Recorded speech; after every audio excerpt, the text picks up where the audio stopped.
All righty. Good morning, good afternoon, folks. Hello and welcome. We'll be getting started here in just under a minute.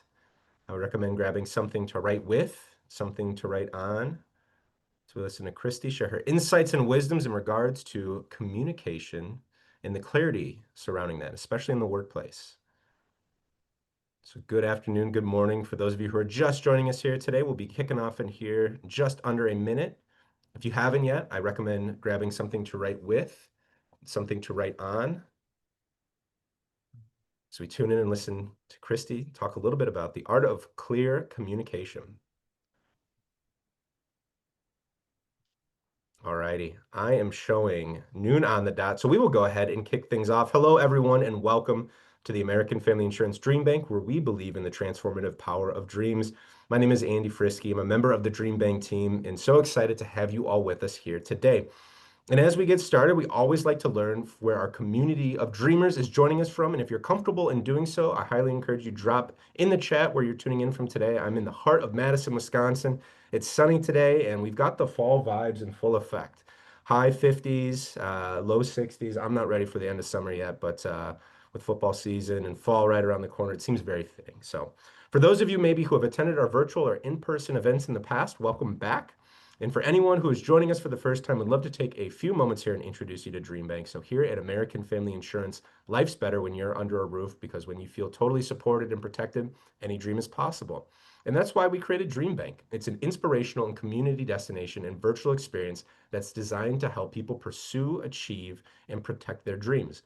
And at DreamBank, there's something for every dreamer, from weekly events to immersive signature programs, and on-demand content. Our free programming and resources are designed to bring you inspiration, motivation, and support no matter your interest. And you can check out our upcoming virtual and in-person events at amfam.com/dreambank. Before I go ahead and introduce the featured speaker today, I wanted to cover a couple of housekeeping items. First things, please go ahead and use the chat for any questions that you might have for Kristi or myself. If you have any questions pertaining to the content, she'll do her best to address those questions as they come up. And then if you're experiencing any issues with any audio, video, things pertaining to the event itself, please go ahead and shoot me a message, and I'll do my best to help you troubleshoot. There is a brief post-event survey that will be sent out to the email address in which you used to register, that really helps us dictate the type of content we put out, because it is for all of you community members. So we would really appreciate if you took a few moments to fill that out. It really helps us kind of guide and steer the type of events that we host here at DreamBank. And I think that should be pretty much it. I want to go ahead and welcome to the DreamBank virtual stage, Kristi Skutvik. So Kristi is a fractional HR leader and business consultant who helps organizations simplify communication, strengthen leadership, and build authentic connections that drive growth. She delivers practical workshops, outsourced HR solutions, and executive coaching that equip leaders with tools to align teams and lead with clarity. So without further ado, I'm going to go ahead and kick it over to Kristi. Kristi, take it away. Well, thank you, Andy, for that great introduction and for all those kind of housekeeping items. It's great to be with all of you today. As Andy said, I'm the founder of Skutvik Consulting and have been working with leaders and organizations for the last 10 years through my consulting agency. So I'm really excited to be with all of you today. And I'm also a business owner. So while I guide and coach and create workshops and trainings for organizations, I also practice these skills of my own in my own business. So I am walking in your shoes also. As Andy mentioned, please feel free to use the chat feature. But really today, I want to make sure we're just keeping it real and learning how simple communication can create real connection for your teams, your clients, and really the community that you serve. So we're going to get started by just doing a short poll. I want to know which best describes your business communication right now. Is it clear?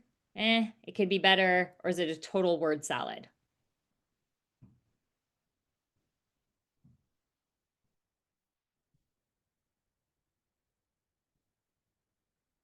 All righty, we're getting some good responses on the poll here. We'll give it a few more moments. Should be a box on your screen that has the poll questions.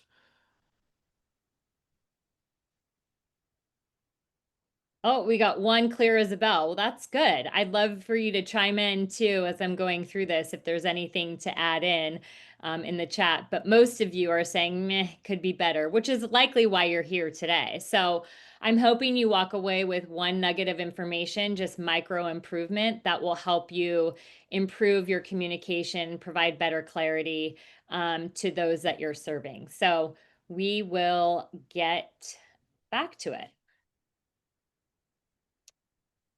All right. Yep. Did I share these results, Andy? Yeah, they were just up on the screen here. There we go. All right. Results should be on the screen for everyone. So it looks like just a one person sitting clear as a bell. Vast majority of folks falling into meh, could be better, and only one with total word salad. So hopefully Kristi's able to provide some insights and wisdoms for you all here today as to how to better improve some communication. Awesome. Great. We will jump in. So as we walk through today, I want you to start to also think about what's harder for your business. Is it writing emails? Is it talking to clients? Is it internal team communication? What is it? So just keep that in the back of your mind as you start to think about these things that I'm going to talk to you about and how you might apply them to those different things. We're going to start off with this short video, but ever feel like this when you've been in a meeting?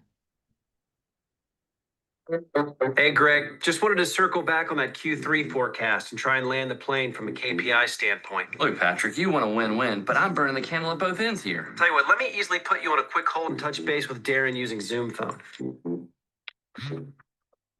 Hey, Patrick. Hey, want to pick your brain on the Q3 forecast from a standpoint perspective. Going forward, I think it's clear from a macro standpoint. We got to get granular and just hammer things out, Put some chop in the water, go back and sharpen our pencils. Hope is not a strategy. Copy that. So from a 30,000 foot standpoint, Darren is thinking we square the circle. Guess we're going to have to loop someone in from sales. Roger. Sales is Carl. Carl, Patrick, Greg, Nancy, and I have the dry powder. Do you have the adequate tailwind to disrupt this space in a way that is actionable? Gonna need to marinate on that. Can we put a pin in it? It is what it is. Let's circle the wagons EOD and see if we can't flip that over and get the North Star back in the sky. We need to do a level set. Is Nancy in the dark? If so, you should ping her.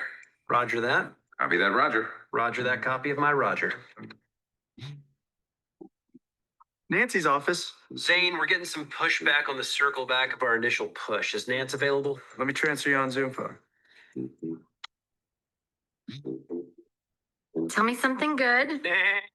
It's Patrick. The team wants to loop you in from a pushback standpoint. Going forward, do you have the bandwidth to discuss best practices moving the needle forward as Yes, I do. Yes, I do. Yes, I do. Yes, I do. Yes, I do. Well, from an unpacking standpoint, we may not have enough boots on the ground, so let's peel back the onion on this. The elephant in the room is this paradigm shift, which is just basically mission critical, low hanging fruit with no value add.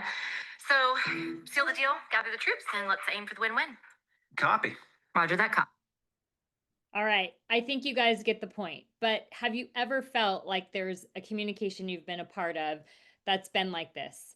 I'm sure you all have. It's just a bunch of corporate jargon that your walk away felt like, what just happened? What am I supposed to do? Or what did that all mean? So why should you care about communication?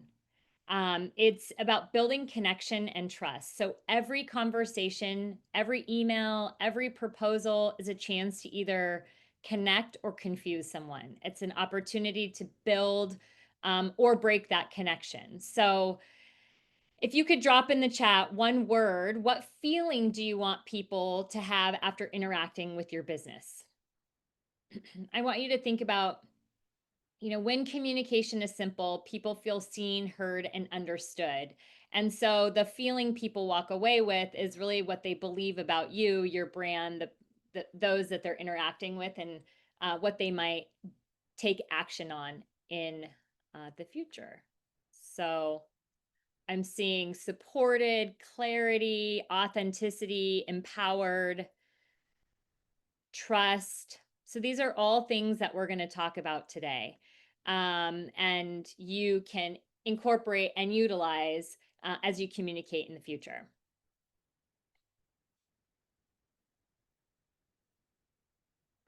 Am I stuck? There we go. So at its heart, communication says, I respect you, I value your time, I want you to succeed. Looks like my video just moved. There we go.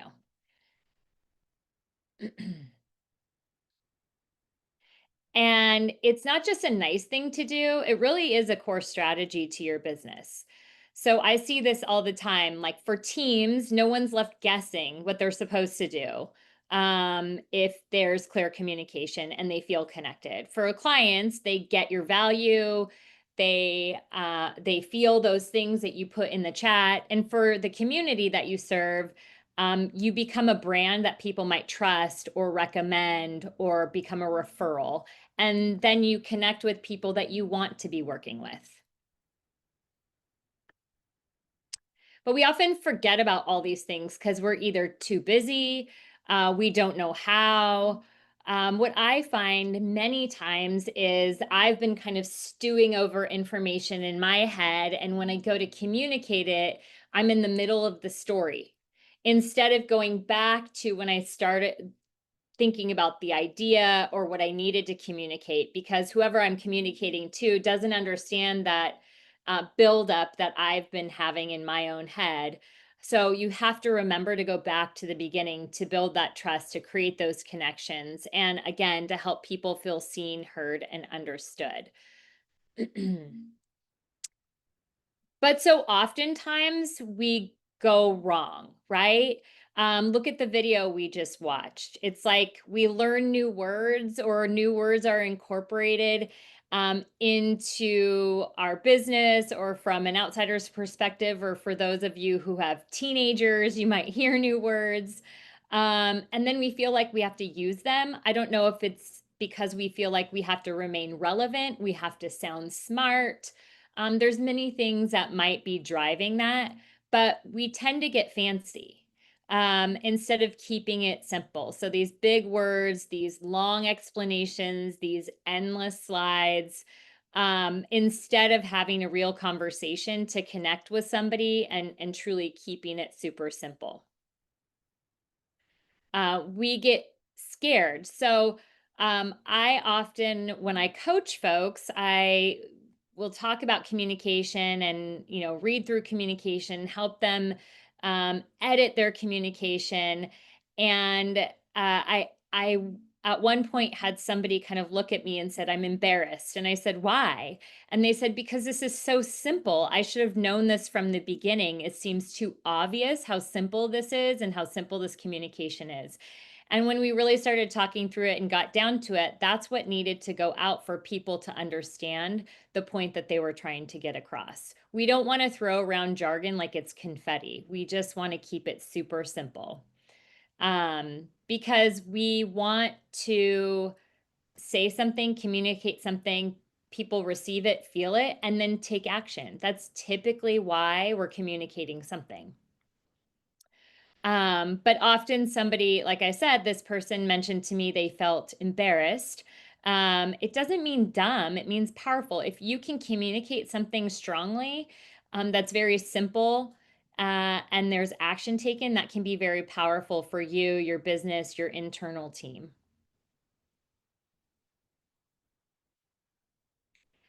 So when people are confused, they freeze. When they're clear, they act. Brene Brown does say clear is kind. And I think that's really a simple phrase to always have in the back of your mind about communicating clearly. It is kind because you don't want to leave people wondering. You don't want people to create their own stories.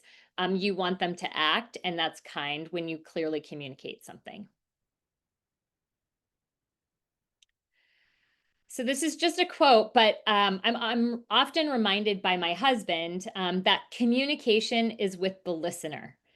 And if you've ever repeated back to somebody what you heard or asked someone to repeat back to you what they heard, and it was way off from your intended message, you're like, wow, I'm not sure that is what I said, how did they hear that? Now, there's a lens by which we all see the world through. And like it or not, when we hear something and when something's communicated to us, it goes through all of those filters and all of those lenses. And so we're going to talk about a little bit later how to kind of overcome this to make sure that your intended message is delivered.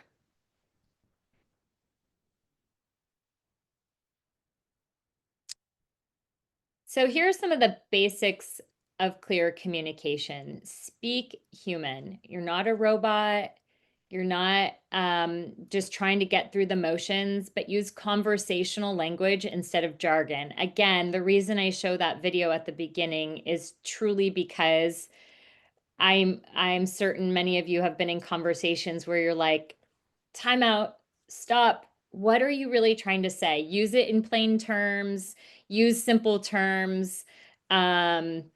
It's almost like that show, like, are you smarter than a fifth grader? Like, I don't need to be smarter than a fifth grader when you're communicating something to me. Keep it very simple, and let's talk about what this really means.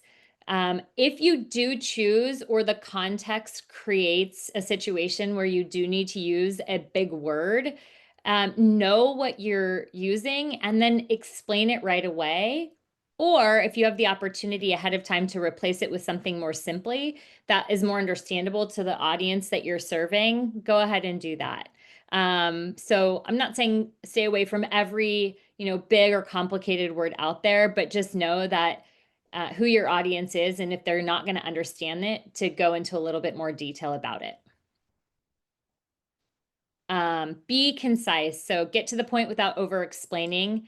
Lead with the headline. Like, what's the one thing you want people to remember? Whether it's you're doing a presentation, whether it's you're writing something in an email, whether you're having a one-on-one meeting or a small group, or you're meeting with the community, there is a headline to the communication. And if there's not, I'd say go back and determine what that headline should be or what you want it to be, the intended message you want to get across, so that you can go back to your communication or presentation and make sure that it does include that and it gets that point across. So using signposts. So this is like when you're driving your car down the street and there's a road sign, right? You want to create these communication road signs so that the listener and the reader can be guided through your message. I often find myself rewriting messages because I'll write kind of my thoughts, and sometimes my thoughts jump from like point 1 to point 5 to point 3 to point 2 to point 10. And that's how I write it. And then when I go back and look at it, I think, how can somebody follow me in the message that I'm trying to get across by jumping all over the place? And so when you go back and you use these signposts, and we'll get to some of those details in a minute, it helps guide the listener or the reader of your message and walks them kind of like a funnel, right? What's the big message, the headlines, start with that, and then get down to where you want to end them. And you can use things like first, next, last, things that we learned really early on when we were in English class, probably in later elementary school, and we just so often forget because life gets more complicated. We get ourselves into more complicated situations, or more complex, I should say, and don't go back to the basics.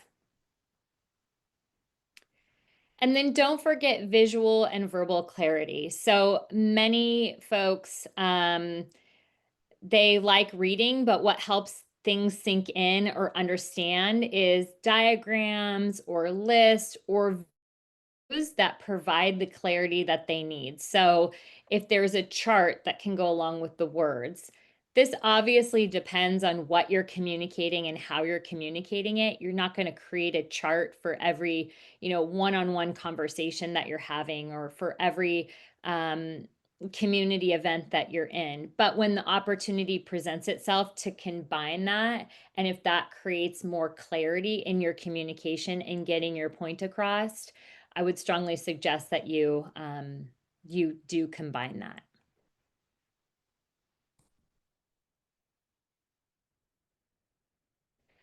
So communication, with intention really allows people to know that they matter. Because if you put value and intention in the words that you're choosing, in the simplicity of the message, in how you're guiding people through the message, it shows you care, that they understand what the message is. And so don't forget that. It's not just to get words out on a page or words over into somebody's head. It's really meant to do it with intention so that they can understand it, and if they need to take action. Um, so communication is really all about connecting with people, connecting with your audience, connecting with your community. When you speak more conversational, you're also potentially more approachable. If people feel intimidated by the big words that you're using without a lot of explanation, they might feel like they can't ask you a question. And communication works both ways. So it really, speaking human is kind of first and foremost, to make sure that people can understand what you're saying, break down those barriers, and then create that shared experience to create that connection. And this is truly why that corporate jargon doesn't work. It's really not relatable. Now, in the video, obviously intended for comedy, so they are understanding each other in that video. But truly, if you were to take that and put it into a real corporate setting or small business setting or community setting, likely wouldn't be something people would kind of look at you cross-eyed or start to laugh. So let me give you some examples of not speaking human and then how you would translate that.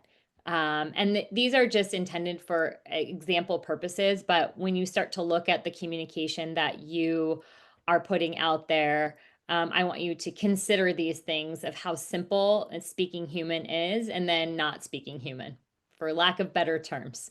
So the first one is, our proprietary solution leverages a synergistic framework to optimize cross-functional alignment. Now, speaking human is, we help your team work better together so things run smoother and faster. Now, I understand in certain situations there is a level of detail that needs to be considered and needs to be included. And so oversimplifying can also do the same thing and be bad, because an oversimplification means people might create stories in their head or fill in the details that they feel like they need to come to a conclusion or to go take action. And so being clear in understanding what level of detail that you need is really important, but don't overcomplicate it. Here's another one. Please be advised that onboarding procedures must be adhered to within 14 business days. Again, there's another human on the other side of this conversation. So we'd love for you to finish onboarding in the next 2 weeks so we can get the most of your new role out of your new role. Customer-centric solutions are our core value proposition. We put our customers first. If you're happy, we're happy.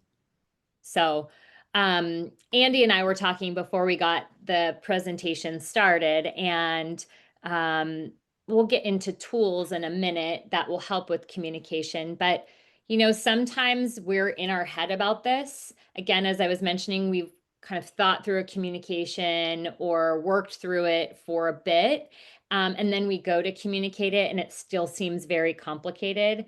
Now, there are AI solutions out there. I'm not saying run everything through AI. I am saying use it as a tool and a resource when the time is right for the right reasons. So sometimes you just need something simplified and you can't get the right words because you've already tried. So utilize the technology and tools that are out there in order to help you get to that right place when you're trying to communicate something.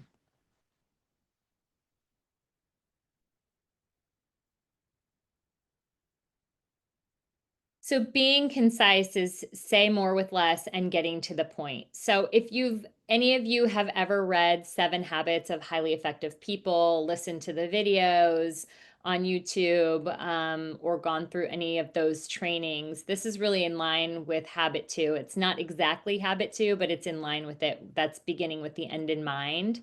So it's really thinking about what's the headline, the main point, and getting to it. So don't make people dig for the treasure is really, really what I'm trying to say here. Don't make people have to think or assume they know what you're talking about. Give it to them. That's what you're there to do. So be concise. And really, why does this matter? For several reasons. So when we're concise, everyone understands the point faster. They can act faster. This is especially important in small businesses because I know each one of you, your time is limited, always, right? There's always more to do. There's never enough people to do it. And so you don't want to have to go back and forth, back and forth, back and forth to make sure that people understand what you're trying to say. I have a current client that does tend to utilize email as a main form of communication most of the time. And that can get really complicated too. And there's a bit of lacking conciseness in each email. And so it becomes really a time suck of going back and forth. I end up just picking up the phone and talking to the person who's kind of going back and forth or the person that's trying to send a particular message. But I'm sure you guys interact with many folks too that kind of treat email like a text message or an instant message or a Slack message. And so that's why if you're communicating in that way, you have to be super concise. You don't want to waste anybody's time. And sometimes it ends up being way more time consuming than it needs to be if you're not clear.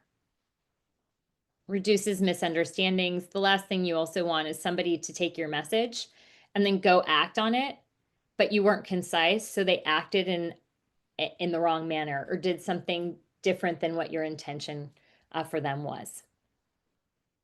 Also, if you're branding something or putting something out to the community, you want to make your messages more memorable. You want people to think, oh yeah, I remember what they said and I remember what they wanted me to do.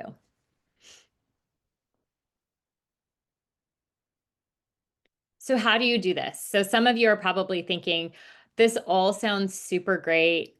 It's a lot of what I do already, and my communication is just meh. So how do I become more concise? Focusing on the core message and prioritizing key points. So as I mentioned earlier, many times details are really important for the message that you're trying to get across, but you can eliminate some of the unnecessary background details. Maybe there's information that you're putting into a communication that doesn't really get you to the main point or support the main point. Some of you also might feel like you're high detail folks, and so you have a tendency to want to put all of those details in there because that's what you want. Just remember who your audience is and the main point that you're trying to get across to them, and keep those details for people who may come to you and ask additional questions. Some of you also might be over talkers or oversharers and want to provide all of that information because that's how you want to receive information. Or you assume people know the context of your story and you kind of start talking in the middle of a thought. I had a conversation with somebody the other day that I had to kind of say, wait, I'm not quite sure where you started in your story because I think you started in the middle, assuming I knew the beginning of your story, and I really don't know. So what is it that you're trying to get to? What is the main point, and how do you get there? You need to be, self-aware of your style, as I mentioned, so you can use different tools to be more or less concise. So sometimes you lack a lot of detail and you're not being concise. Sometimes it's too much. It's just you have to know you first and then your audience so you can bridge that gap. So here's just a wordy example. Due to the fact that we're experiencing a higher than normal volume of requests, we are currently unable to respond immediately to each inquiry. Here's more concise example. We're receiving many requests and may take longer to respond.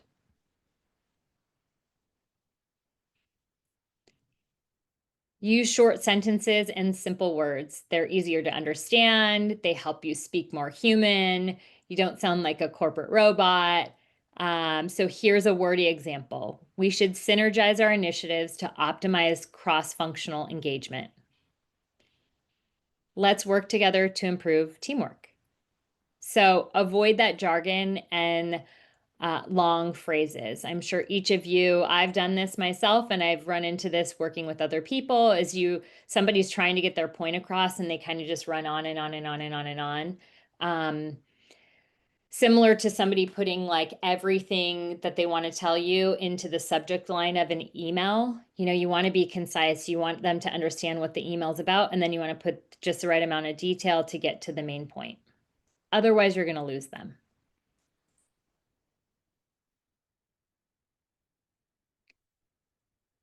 So signposts to guide your audience. I mentioned this. First, let's look at how we connect with customers. Next, we'll cover how to simplify our message. Finally, we'll see how to put this into practice.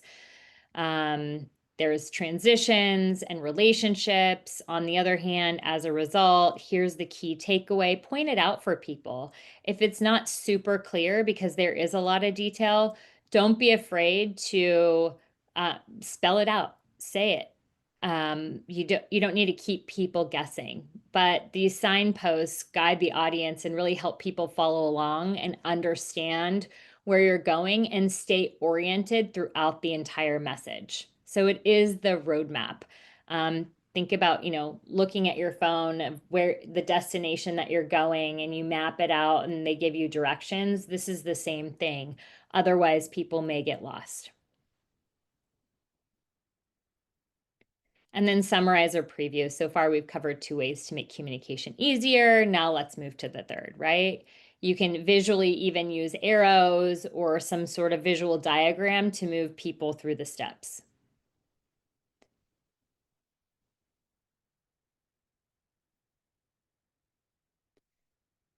So what I'd ask you guys to do, kind of as we're talking through this right now, think about an email or a Slack message today that you sent or received. Maybe it wasn't today, maybe it was yesterday or last week.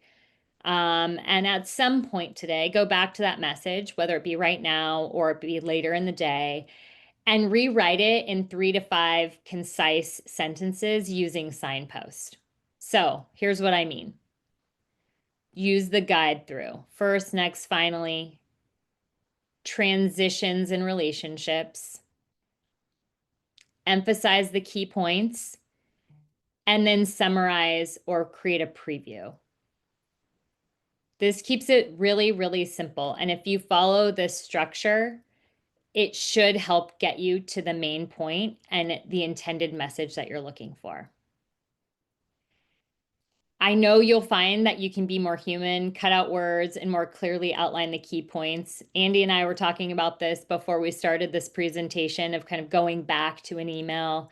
And, we get stuck a little bit of time if we're sending it to a customer that we really want, or a boss that maybe we want to impress, or something like that. We get in our head about sounding smart or looking a certain way. You should just be your authentic self, be human, and make sure that the message is getting across by being concise and guiding them to the key points that you want them to hear or understand.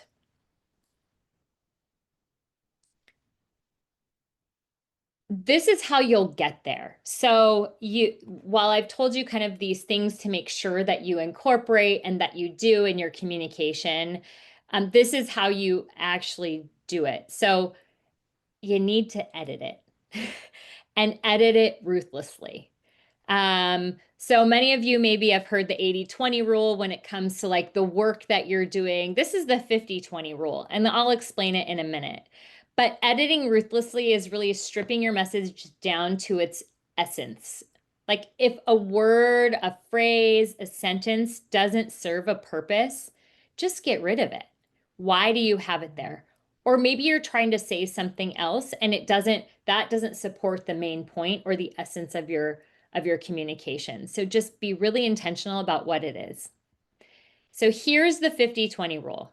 After your first draft, you cut 50% of your words.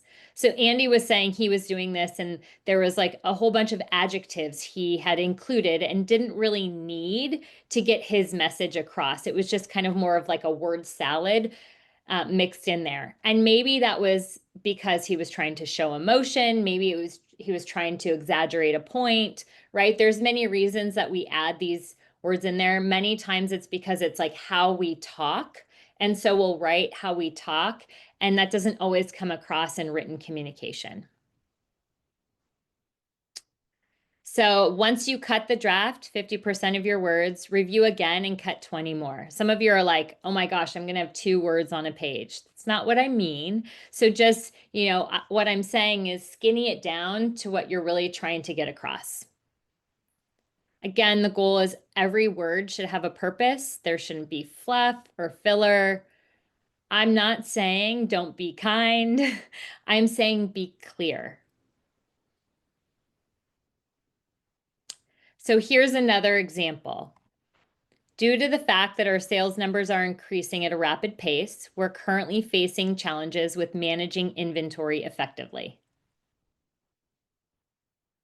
Here's an edited version. Rising sales are creating inventory challenges. Do you see how they are saying the same thing? There's just so many more words in that wordy example that really kind of get you reading too much, and you might get lost, or you might misinterpret, or you might not get your purpose across.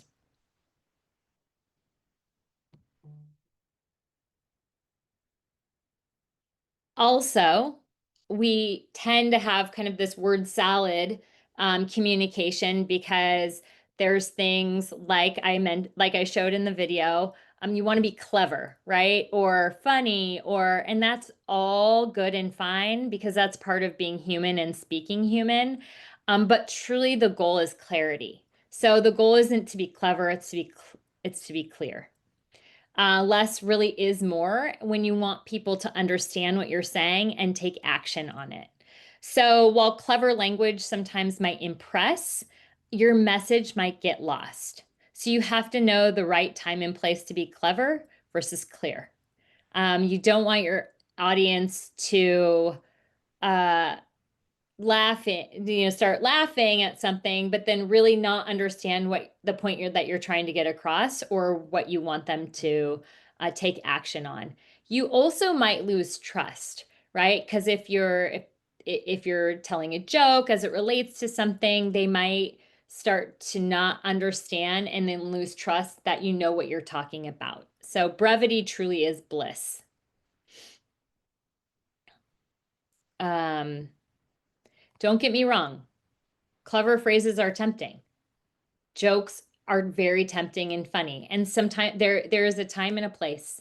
You just have to understand what you're trying to get across. And you do want to keep it fun, light, and human for most communications. So here's an example. We're pivoting paradigms to maximize vertical integration. What the heck does that even mean? Here's a clear message. We're changing how we work to improve efficiency.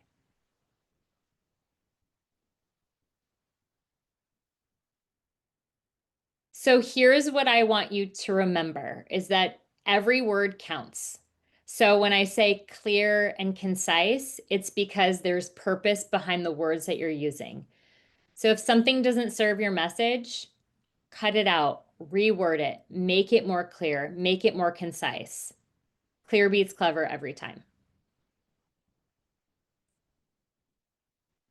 So the last piece of this is inviting a two-way street. So it's one thing to create your message. It's one thing to edit it ruthlessly, and that's all that you're doing. But you also want to make sure that there's feedback coming to you so that you understand that you're being clear, because like I mentioned, you're communicating everything through the lens by which the experiences that you've had, or the communication that you've received, or the meetings that you've been privy to, or whatever the case may be. But clear communication isn't just about sending your message, it's also about making sure it's received and understood. So I mentioned my husband reminds me often that communication is with the listener, because that's what this means is my message being received and understood? So inviting feedback can create this two-way street where communication flows both ways. And you want to make yourself open and you want to make that safe.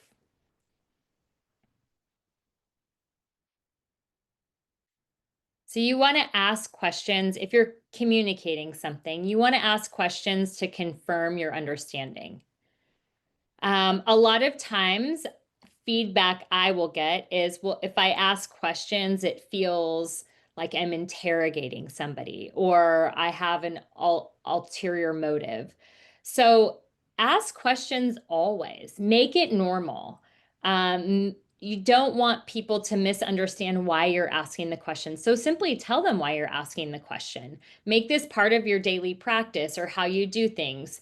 And you don't need to make it awkward either. You don't need to just like all of a sudden barge into somebody's office or give them a quick call and just start asking them questions in an interrogative fashion. You certainly can just ask, was that message clear? Did I leave you with any questions about this? Can you repeat back to me what you heard? That will give you a good indication of what you communicated is actually what you intended to communicate, or if they heard something else. When you encourage questions as part of your communication kind of routine and rhythm, it helps you catch misunderstandings early. It helps you understand where you might have a tendency to create misunderstanding or confusion. And it also shows your audience and the people that you're working with that their understanding matters. So it's not just lobbing something out there, but you really, truly, your intention is for them to understand what you're saying. You can treat feedback as a friend, or as a gift.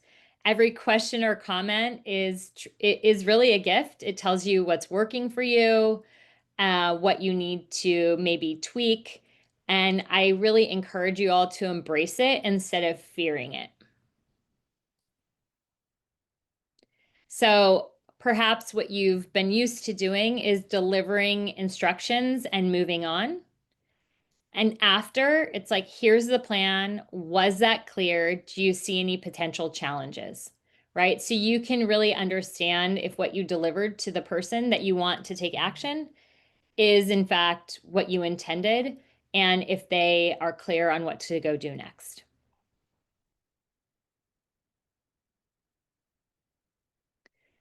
So we live in a world with almost an overwhelming amount of technology. Don't overcomplicate your life by trying to use too much technology. Use what works for you. Each one of you are in a different stage and phase and season of life. And you might feel more comfortable with some things than other things. So I'm not suggesting here to just go research a bunch of communication tools and start implementing them. I'm certain many of you with your business are already using many tools. So just know what their value is and know what you can use them for, and how the receiver is also using them. But they really make communicating slightly easier.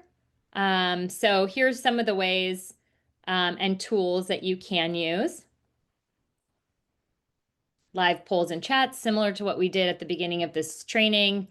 Follow-up surveys or check-ins, emails, newsletters, training sessions, feedback loops, one-on-one check-ins. Just, continue to ask questions, continue to know your audience and what works for them, and listen to them so that you can change what you're doing along the way. It's really going to make your life easier, and it's going to help them take action quicker.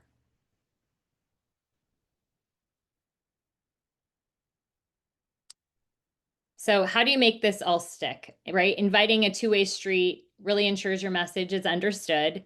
It builds stronger connections with your team and with your customers.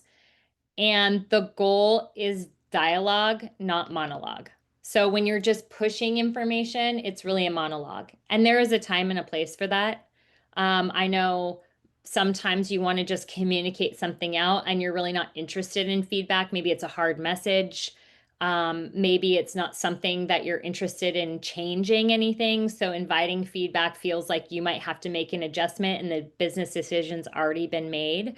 But just keep this in mind. Maybe there's somebody that you really trust within your organization that after a hard message is delivered, you can pull them aside and ask them questions one-on-one. So I'm not suggesting opening it up to the entire audience every single time, but really do get that feedback so you can understand if your intended message really did get across.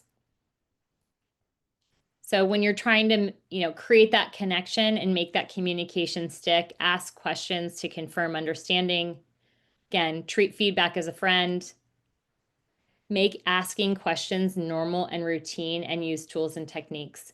This make asking questions normal and routine is probably the most important of each of these, only because if you're not one who typically asks questions, and then you start to incorporate a ton of questions, people are going to start to wonder why. Why are you asking questions? Why do you want to know this feedback? Are you going to do something with this feedback? Etc. And so if you just start to incorporate it as your normal operating rhythm, people will feel more open to giving you that feedback in real time over time. Again, dialogue, not monologue.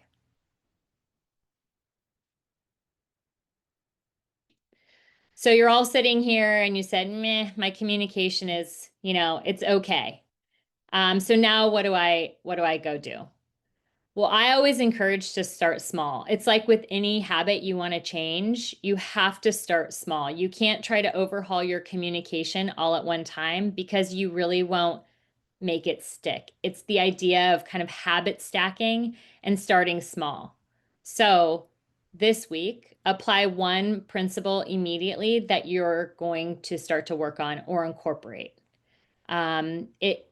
Clear communication is it really truly is an art. That's how I started out this presentation. It is an art. And you have to know what feels comfortable for you, how you communicate, and what areas are most important for you to focus on. So start building these small habits. This isn't a one-time effort, but it's that 1% every single day, those micro improvements of just focusing on one thing and then building on that. Share wins with your team also. Don't be afraid to talk about like, hey, I tried this and it worked, or I tried this and it didn't work. So what do you guys think I should do differently, right? Get their feedback. Remember that the secret to your success in communication is truly hidden in your daily routines, and that includes how you communicate. So really try those micro improvements along the way. And then I've created a clear communication cheat sheet. So Andy will put the PDF in the chat, and you guys can download that. So it's just kind of a consolidated roadmap, if you will, of things to consider as you're creating communication to your team members, to your entire company, to your community, and quite frankly, to anybody.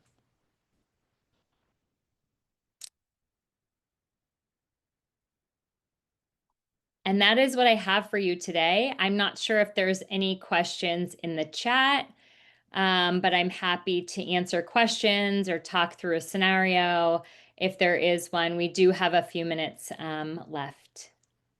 Absolutely. First of all, thank you so much, Kristi, for that wonderful presentation. I thought you did a great job kind of breaking down and sharing various frameworks and how folks can certainly make tangible improvements.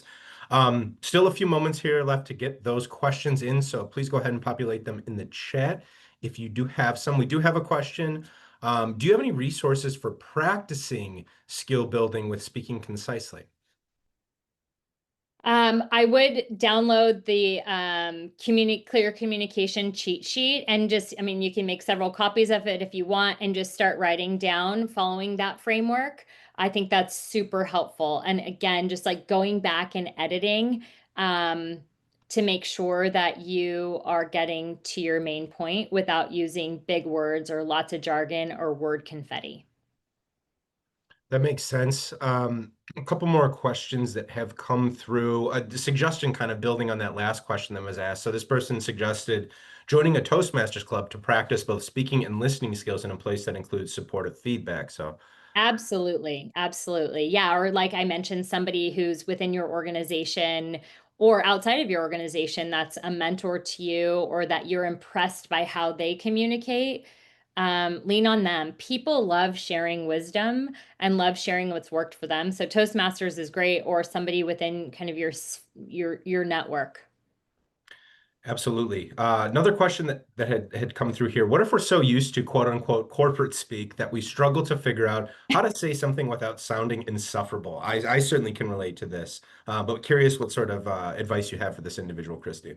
Sure, sure. I mean, this is probably a controversial topic of AI and Chat GPT, right? But I will say when you utilize it for its intended purposes and for the right reasons, it can be very helpful. So if you're not in a Toastmasters or if you're not surrounded by people you feel like are the types of communicators you aspire to be, I do think you can utilize technology like ChatGPT and put in your insufferable jargon and ask it to create a more humanistic communication or conversation, right? And so it will just start to give you some ideas. So maybe there's one word you always use and you hate that you use it and you just don't know how to change it. Start with that one word. When I say start small, I truly mean that. Start small. Don't try to overhaul your entire communication all in one bang. Yeah, absolutely. And I know this might be a little apples to oranges here, but we recently, collectively as a team, because we facilitate a lot of conversations, we do a lot of events like this, an intro and outro, we actually filmed ourselves giving a presentation. And while it was a little cringy to like watch yourself on screen, you're like, do I really do this? Or do I say those things? Super helpful in terms of breaking down where maybe some of those pitfalls are showing up. And, for filler words, I think and that's a common issue many of us fall into when speaking. So yeah, it was really helpful though, just seeing it on camera, even getting over that initial hump of like, oh, I saw my voice or what have you. But Yeah. Oh gosh. Yeah, it's always hard to hear your own voice, right? yeah, no, Yeah. for sure, for sure. We got another question that came in here. How do you go all the way up to overthinking when we work on reducing the number of words in a document? So how do you avoid, thank you, how do you avoid overthinking when you're working on reducing the number of words in a document? So You have to know what you're comfortable with, but if you are trying, like what I would suggest is what's the main point that you're trying to get to? Write that down, right? Like put that on a post-it, write that down. This is the main point I'm trying to get to and the point I'm trying to get across. And then as you start to look at those words that you're using or the communication that you've written, does all of that support and have purpose in your main point? And if it doesn't, remove it because it needs to serve a purpose to support that main point. So just really start there. What is the end, beginning with the end in mind? What is the end goal of this communication? And are those things that you've written in support of that? And honestly, if you're inviting questions along the way or at the end, if you've taken too much out or if you've caused confusion within, if you invite those questions, you're going to get that feedback and that's going to help you pivot the next time. So there isn't going to be perfection from the beginning, but just start. start to remove a few words. See if that makes you feel comfortable, makes you feel uncomfortable, right? And how that works. But you've got to invite those questions and that feedback and encourage that two-way street so you can iterate as you go along, making it better every single time. Love that. I love that. It sounds like there were some issues with downloading the document, so I will work on sending all of you a version via email. I think it might just be how it's saved on my computer currently. So I will work on passing that along, though. There's been a couple comments that have come in there. Also, too, a couple comments surrounding this event, the recording of it being shared. So this event is being recorded. And will be shared out to the email address in which you used to register for the event today. So we like to get them up within a couple days post event. So keep an eye out for that as well, in addition to the post event survey too. That's all of the questions that have come in at this time. So still a couple moments here in case there is any burning last minute questions. So Kristi, we know our audience and our speakers are really made up of other fellow fearless dreamers. And again, here at DreamBank, we believe in the transformative power of dreams. And we always like to ask our presenters, what's one piece of advice that you have for someone who's actively pursuing a dream right now? Actively pursuing a dream. So I recently read this quote. It's not about, oh my gosh, I'm going to get it for you. It's like, essentially like keep pursuing it, and it's less about the win, and because it's not about the win, because the WIN, because Mm-hmm. the WHEN will happen. So I'm gonna get it for you. Um, if I can find it really quick. I don't know if I can, but it's it was really good. And just don't let perfection get in the way of progress. Because it's, you're gonna look back someday and be like, wow, I've come so far. But in that moment, it's gonna feel like you've hit some headwinds, and you're gonna have some days that like feel great, and you're gonna have some days that feel like you've taken 10 steps back. But Mm-hmm. if that's really truly who you are and what you want to do and the dreams that you want to pursue, don't give up on it, because it's that persistence, determination, and grit that will really get you there. I love it. I love that. There's something similar that I read somewhere a while back that said 80% out the door is better than 100% in the drawer. So again, just kind of Ah, the yeah. idea of starting, maybe it's taking that first, dipping your toe into whatever it might be, but just start doing the thing, and you can, gain Start clarity doing or the thing. continue to tweak and hone as Yeah. you evolve. But yeah, 80% out the door is better than 100% in the drawer. That's a really good one. Yeah. And have a level of like, it's gonna suck at first. I have a podcast, and it's kind of a passion project of mine. And I go back and listen to the first couple episodes, and I'm like, wow. But I just kept doing it and doing it and doing it. And it becomes very natural. You start to understand the rhythm and what works and what doesn't work. And just put yourself out there, because so many people won't, and they'll keep it in the drawer. And that's just an unfortunate thing, because there's so much to share with the world when you're acting as your authentic self, kind of living out your dreams. I love it. I love it. I think a good place to wrap up there. Kristi, thank you so much for taking the time to put this together. Thank you all for taking time out of your day to join us here. Keep an eye out for the post-event survey as well as the event recording. With that being said, we will go ahead and cap it there, and we will see you all next time. Take care. You.